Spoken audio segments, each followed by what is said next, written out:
Welcome to this day in my life. Today is a Thursday and I've got a lot going on today as usual. We have already had our breakfast, gotten ready for the day, and I just remembered that I was supposed to be filming this. So we're gonna start at 10:30 in the morning. So I have gotten my big 14-quart electric pressure cooker going. This has some black beans in it, and in a few minutes I'm gonna get some rice started in the smaller Instant Pot, and that'll be for lunch. But right now I am going to get my sourdough bread starter going. I need to make up the dough for 4 more loaves, so that is what I'm gonna do right now. Okay, so I'm gonna start by putting 400 grams of starter in this bucket. This is my starter right here, and I have a lot of it. So I'm going to be measuring out 400 grams for 4 loaves of bread.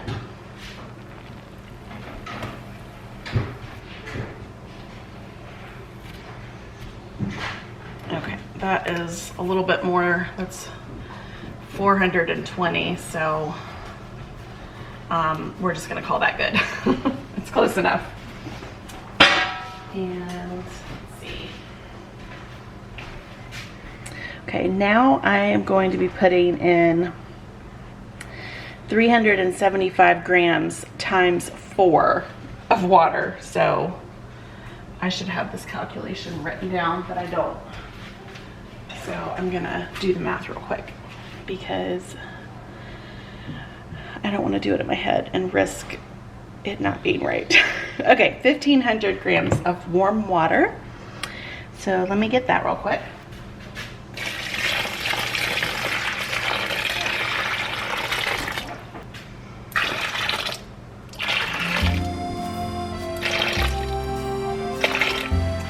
Okay, that's 1,500. So now I'm going to use my Danish dough whisk and just mix this together.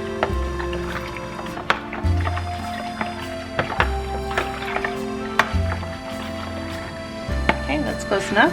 Now I'm going to be putting in 2,000 grams of flour.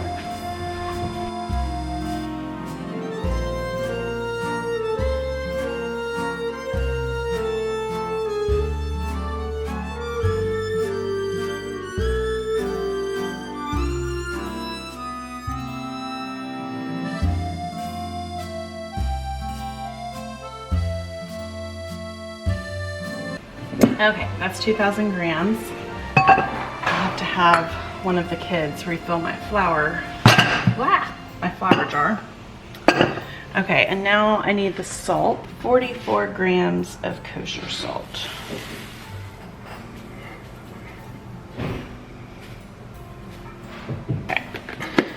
Okay, now that everything is in my bucket, again, this is for 4 big loaves or bowls of sourdough bread. So now that this is in here, I'm just going to mix this up with my Danish dough hook.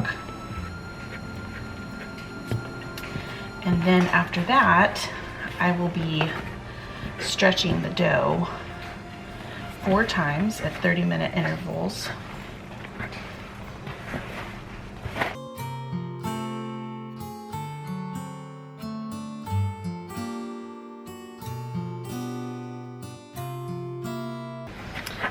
See how it's, at this stage it's kind of shaggy, and then it's kind of wet, and then by the end of all of the stretching, it's a really nice elastic dough.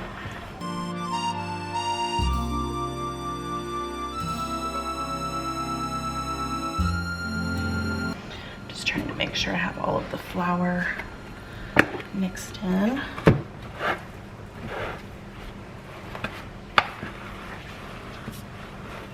Okay, that looks good. So this is what it looks like right now. And so let me set my timer for 30 minutes. And then when this goes off, I will show you how I stretch it. Okay, and I'm just gonna place place the lid loosely on top, but not sealing it. Okay, now that I have the sourdough mixed up, I'm going to go ahead and get the rice going in my Instant Pot. And this is just my regular, I think it's 8 quarts, I think. Okay, so in here, let's see. There we go. In here I have 5 cups of dry jasmine rice, 6 1/4 cups of water, and then I'm just going to put in a little dash of kosher salt. I don't measure it, just a little sprinkle.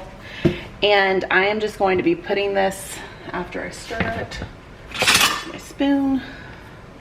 Stir this real quick just to mix the salt around. Okay, I'm just going to be putting this on the rice setting, the rice cooker setting. Hang on just a minute. There was a fuzzy. Okay, let me make sure that's there. And let's see, rice, where are you? There you are. And so that is going to go. And then once it's done, it's just going to keep it warm until the beans are ready.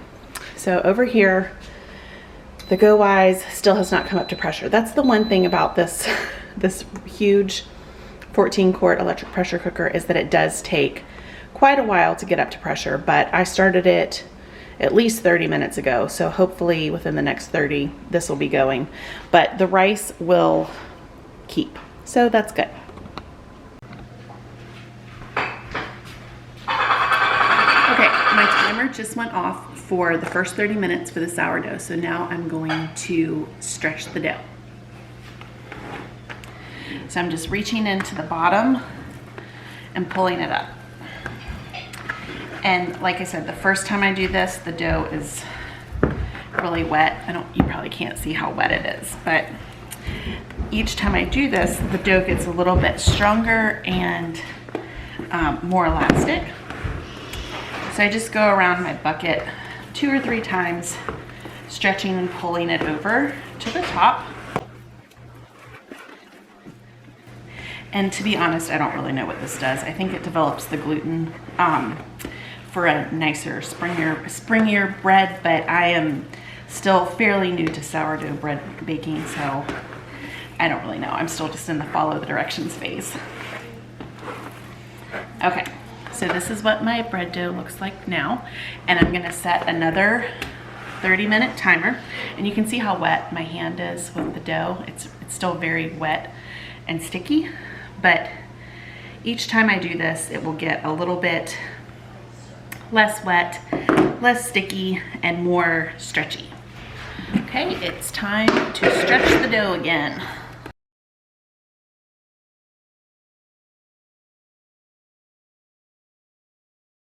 You can see it's, maybe you can see, it's definitely stretchier now than it was, and it's not nearly as shaggy looking. It's still sticky, but not quite as sticky. So this is what it looks like now. I'm gonna set my timer again for another 30 minutes. Okay, it is 12:15 and we are leaving now to take Ted to work at the YMCA. He is eating his bowl of beans and rice on the way there, and we have to stop and drop off some stuff at the UPS store as well. And then on my way home, I need to stop at Aldi to pick up just 2 or 3 things.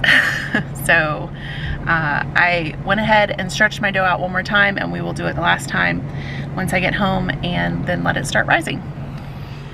Okay, I am back from taking Ted to work, and I missed my window for stretching the dough a 4th time, so I'm going to not.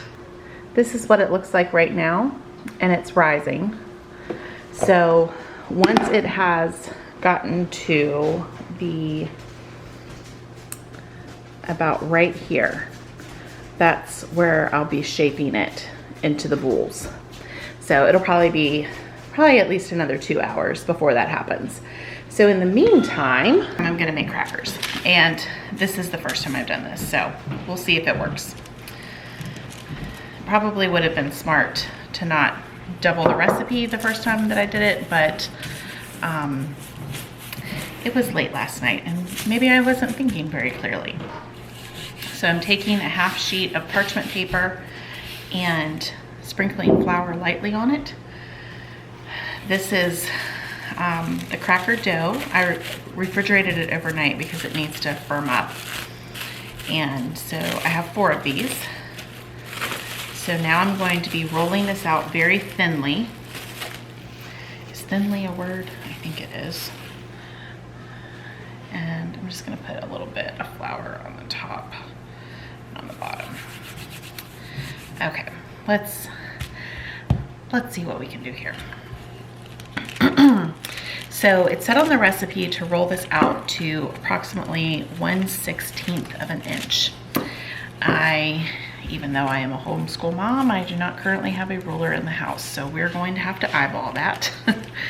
I used herbes de Provence in these crackers, and it should be pretty good because it's herbe de Provence from the Spice House, which is a very reputable place to buy your spices. I bought mine online. They are lovely people and their spices are very, very fresh.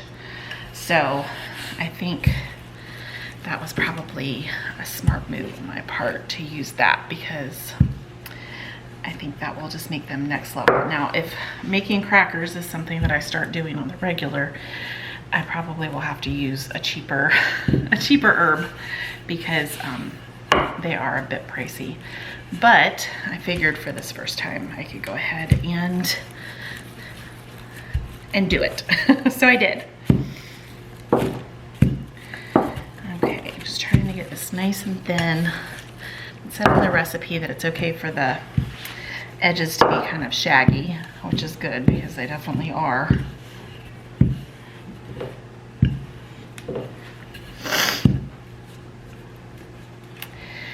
I don't know if you can hear me sniffling, but we have got an extreme amount of pollen right now in the air, and I'm starting to feel it. I realized we painted our house yellow last, let's see, what was it? I guess summer, maybe? Maybe it was the fall, I'm not really sure now. And I realized yesterday when I was coming back from a walk with baby George that our house is the color of pollen. Okay, I think that might be thin enough. I think. So now the next step is to drizzle it with olive oil and kind of brush the olive oil on. So let me do that. And then you finish the top with some flaky salt. I think it actually said flaky sea salt, but I just have flaky kosher salt, so we're gonna use that.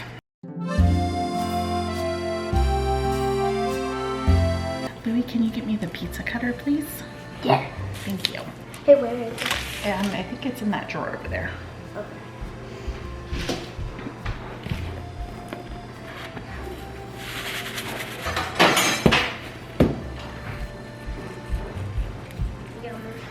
Thanks, honey.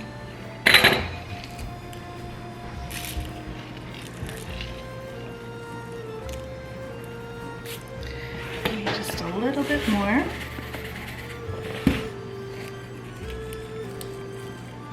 So what you making? These are herb crackers. Ooh, yummy. Okay, so the recipe said to cut these to about 1.25 inches. And again, I do not have a ruler here, so we're gonna eyeball it. Louie, the next time I'm at the store, remind me to get a ruler, please. Okay. Wait for my math. For your math and for my cooking. Okay.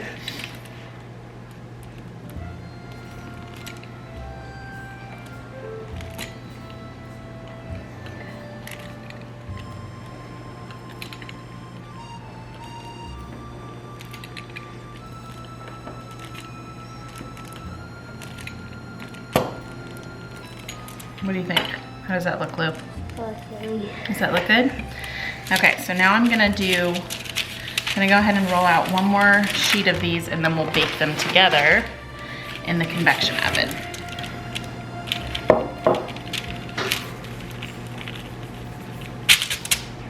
Are there artichokes in these? No, it's herbs, honey. Oh.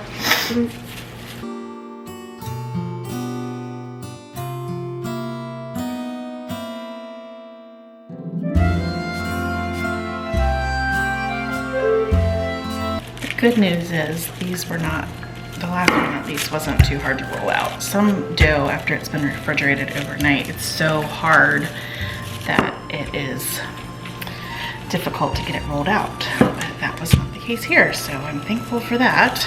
So far, so good. I guess at this point, as long as they taste good, we will have something new to make. Are we having these for dinner or just like a little snack? I'm thinking more like a snack because they're just crackers, so could have some with hummus. That looks too good. That sound good? Oh, it tastes like, it smells like pizza. It smells like pizza? It smells like pizza crust. They have one of the side ones. Even though they're broken, they still taste. They still look good. You think it looks good? I guess it doesn't really matter how it looks as long as it tastes good, right? Okay, I think that is thin enough. So let's cut it.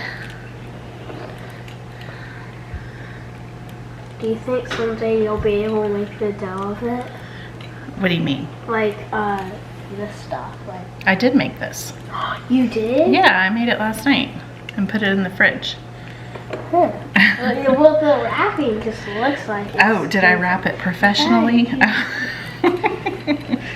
Thank you, Lou. Do you want to come around here and say hi to the camera?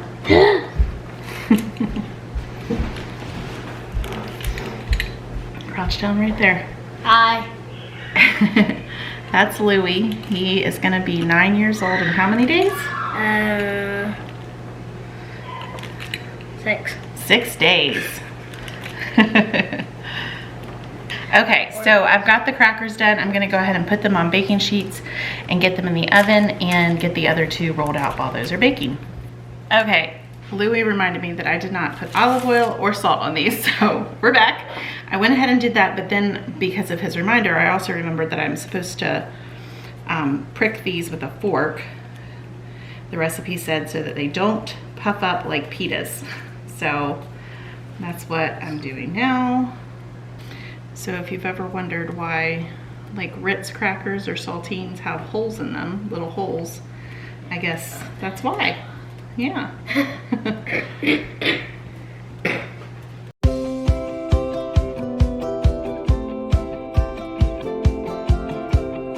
Hey Mom. Mm-hmm. What happens if you eat the dough plain? I don't think it would taste very good, bud.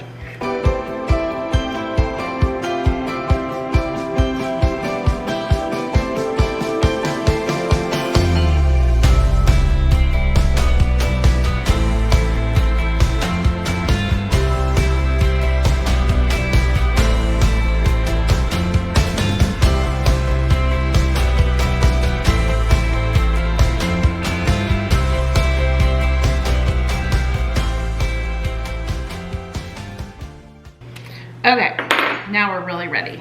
Let's get these in the oven. Okay, the timer just went off for the crackers. So let's see what we got here. Oh, those look good. Those look golden. And let's get these. Okay. Oops. Okay, let's see here. So these on the edge are definitely done, and those, yep, those feel like crackers. Okay, so let's let it cool just a little bit, Louie, and let's go ahead and get the next batch in. But those look good, and they smell good too. Yeah.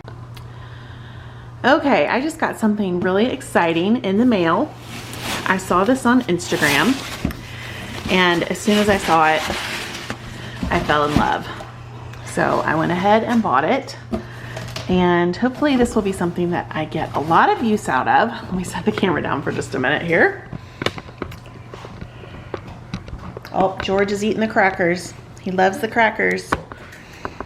Okay. I'm so excited about this. Get it out.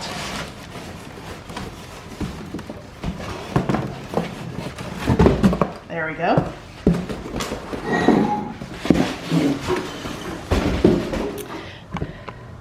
Okay, this is my new picnic basket cooler. It so you can use the lid as a cheese board, and the inside actually is a cooler. It has a zipper, and as you can see, it's a cooler on the inside. So they don't recommend you put like just regular ice, but to use ice packs, like cooler packs instead. But it's tall enough for a bottle of wine, if you want to take wine on your picnic. But I just think that this is so cute. And next year, when we're doing our homeschool co-op again, we have lunch together afterwards. And so we have to pack a lunch. And so now I have this adorable picnic basket to take for that. And of course I won't take wine to the homeschool co-op because I'm sure that would be frowned upon, but I am so excited about this. So I'm going to grab George and we're gonna go take a look at the chickens. Do you want another cracker, George? You want a cracker? Okay. First I'm gonna take you to the chicken pen. It's not quite finished yet because stay there, Rambo, because Ryan actually hurt his knee. There's a yoga mat hanging up on the front porch. I'm not exactly sure why that's there. Okay, come on, George. Rambo, stay. But so the chicken coop is coming along. Come on, sweetie. And we got our chickens on, let's see, what day was it? We got our chickens on Tuesday, and there's a big box in the yard because we got a beach wagon. This is the shed that's going to be where my husband has his office. Actually, let's walk this way, George. So we got this shed. My husband works from home now full time, and his office has been in our bedroom. So he ordered this giant shed. Half of it is his, half of it is mine. I'll be storing, oh look, that's a cherry tree. That's pretty, I hadn't seen that yet. I'll be storing catering equipment mostly in my half. And so anyway, he has to finish that out. He has to put in insulation and drywall and flooring and all that stuff. But right now he's working on my chicken coop. So this is it. He has to go to get an MRI on his knee tomorrow. We're afraid he might have a meniscus tear. But this is the coop here that he's been working on, and we'll have this whole area here fenced in for the chickens. So it's coming along nicely. We'll paint it to match the house. There's the back of the house there. And now let's go see the baby chicks. Yay, that's right, George. So we live on 11 acres, and most of it is, well, it's almost 11 acres. I think it's 10.75 or something like that. Most of it is wooded, but the kids love to play back there. We have a creek down there. You can't really see it from here. I'll have to take you down there another time, but most of it is wooded, but we love it. It has a lot of privacy, and we have this fenced in backyard here, which is nice also. Okay, George, let's go check on the chickies. Now this is the shed where we keep the little riding lawnmower and a wagon. We keep our firewood there because we have a wood burning fireplace. And inside the shed, it's kind of like a workshop for Ryan. Ryan is very, very handy. Those are Lawrence's ducks there. He has two little ducks that run around. But Ryan is very handy, and so he has a lot of tools in here, but also so much pollen. Come on, Georgie. Also, my sons work out, so they have their equipment in here. So let's check on the chickens. How are they doing, George? What do you think, George? They're cute, aren't they? So we have 12 chicks here. They're straight run, so we're not exactly sure how many hens there are yet, but they're all doing well. They were born, or I was about to say they were born. They hatched on Sunday. So they're just a few days old, and they are so cute. Aren't they, George? See? See? Say hi. See chickies? Yeah. Okay, can you say bye-bye to the chickies? Say bye-bye, chickies. Bye-bye. Bye-bye, chickies. Okay, we're back inside. George is eating more crackers and drinking some milk, and I am going to go ahead and get the bread shaped into bowls. So let me show you real quick. You probably don't remember, but it was right about here before it started rising. So now it's up to here, and it is time to go ahead now and shape it.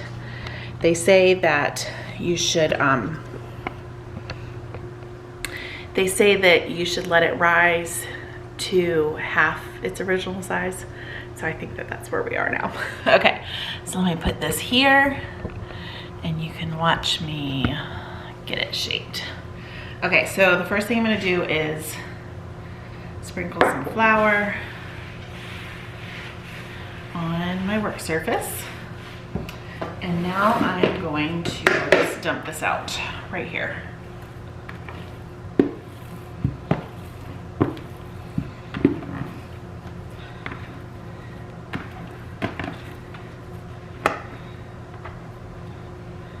Okay, so that is a really big pile of dough. As you can see, I'm just gonna sprinkle a little bit of flour on top to make it a little bit easier to work with. It's really not very sticky at all compared to the way it was, but anyway. Okay, so now I'm going to use my little bench scraper thingy. We're real technical here, and I'm gonna divide the dough into 4 approximately equal pieces. I'm not gonna weigh it, so I don't, it's not gonna be exact, but it's gonna be close enough.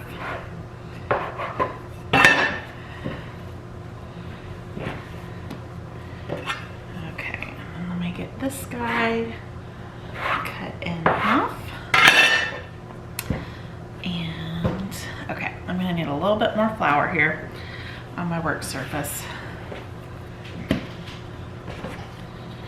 Okay, so I'm gonna start working on this one. So basically what I'm doing is I'm just pulling the bottom parts around and gathering it all up at the top a few times. Okay, now I'm gonna flip it over. I'm gonna put a little bit more flour down so it doesn't stick. And then, okay, this one's done. I'm gonna let it rest. Now I'm gonna do the same thing to the rest of them. Let me just get flour underneath it first. There we go. Okay, so again, I'm just pulling the pieces up and around and gathering it at the top. And this will be bread to go with dinner every night. So I'll be keeping this in the refrigerator already shaped, and all I have to do is bake it. So it's really easy. It's like work one day and eat the most delicious fresh bread for days after that. That's my kind of bread baking. There was, this one has a lot of bubbles in it. I went to a Celtic festival probably 17 years ago. I remember my son was pretty newly born. He was only like a week old. And there was this pottery bowl that somebody made there that was for sale. And I'll never forget it. It's slightly risque, I guess, but it said, on the bowl, it said, bread like love should be made daily. And isn't that the truth? There's nothing like a freshly baked loaf of bread. So there you go. I just scandalized myself by saying that. Okay, so there's another one, and then let's do the last one. Adjust the camera just a little bit so you can see. There we go. Okay, a little bit of flour. Okay, pull that around. Sounds like George is going upstairs to find his sister. He's looking for a ball.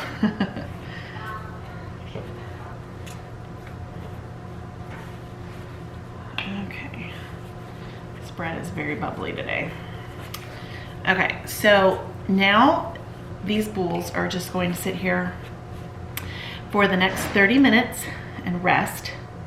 And then I'll be putting them in their Banneton baskets and covering them with a towel to and putting them in the fridge. Okay, sorry, I lost my train of thought there. Putting them in the fridge, and they are gonna stay in the fridge for at least 24 hours before I bake the first one. And then I'll just start baking. I have one in the fridge for tonight, and to go ahead and bake for tonight, and the rest will be ready to start tomorrow. So this is the way that I've been making the sourdough bread, and it is just fantastic. So this was my day. Once again, it involved a ton of cooking. I'm actually not gonna be cooking anymore tonight though, because my husband took 3 of the boys to the home of our contractor to get some metal roofing for our chicken pen. And so I only have 4 kids here right now. My oldest 3 sons are working tonight, all 3 of them. And so we're just gonna have beans and rice again for dinner. I'm gonna make a salad to go along with it, and we're just gonna have the beans and rice. So I'm gonna go ahead and sign off for today, because I really have nothing else on the agenda other than, you know, getting this dough in the refrigerator and eating dinner with the 4 kids that are here. It's funny. It seems like there's hardly anybody here, but there's still 4 kids here. So I guess that still seems like a lot, but really it's not. So I will see you in the next video. If you have any questions at all, please feel free to leave them in the comments, and I will see you on the next video. Bye.